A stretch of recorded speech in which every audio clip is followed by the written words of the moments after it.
नमस्कार मंडळी, कसे आहात? मजेत ना? मी गेलो होतो आज पपेट शो बघायला. पपेट शो होता मात्र लहान मुलांसाठी. एन्जॉय केला मात्र मम्मी लोकांनी. कसं काय? कारण की आमच्या वेळेस तर हे काही नाहीये. टीव्ही, अँड्रॉइड, मोबाईल सोडून या जगात दुसरं काही दिसतच नाहीये. पण हे असे काही कुतूहलचे गेम माझ्या मम्मीच्या काळात होते म्हणून तीच आवर्जून मला घेऊन गेली आणि बघायला. मग काय तिथे आमच्या खेळणीतली बाहुली अशी तुरु, तुरु, तुरु, तुरु नाचत होती.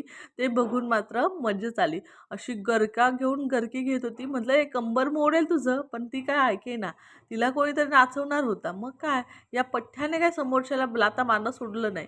मग तेवढ्यातच आला तो पिंगाणी वाजवून पुंग, पुंग, पुंग करणारा. म्हटलं, "ओ काका एवढे वाजवू नका, येईल खरखराचा बिळातून साप." मग काय ऐकेनाच. साप जेव्हा प्रकट झाला तेव्हा काकांची थरथर, थरथर, थरथर काप व्हायला लागली. म्हटलं, "ओ डसला ना तर काही खरं नाही आजच्या दिवसात." बरं तरी ऐकेना बाबा. म्हटलं जा. मग काय तेवढ्यातच हे गोड गुपित छान नवरा बायकोंचं सुंदरसं गाणं प्रसारित झालं. अहो, रोज रोज बुलाती है पर आने का नहीं, जाने का नहीं. अरे हे नवरा बायकोंचं गोड गुपित भांडण बघून खरंच मज्जा आली. माझे मम्मी-पप्पा कदाचित मी झोपल्यानंतर भांडण करत असावे.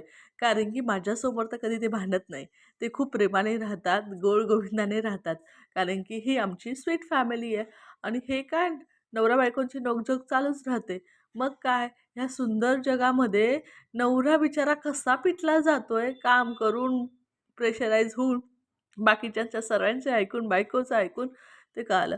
पुढे जाऊन माझी हालत होते की काय अशी, पण माझी समजदार बायको मला समजून घेईल कदाचित. माझी मम्मी कशी मला समजून घेते तशी. तुम्हाला सर्वांना माझा ब्लॉग आवडला असेल तर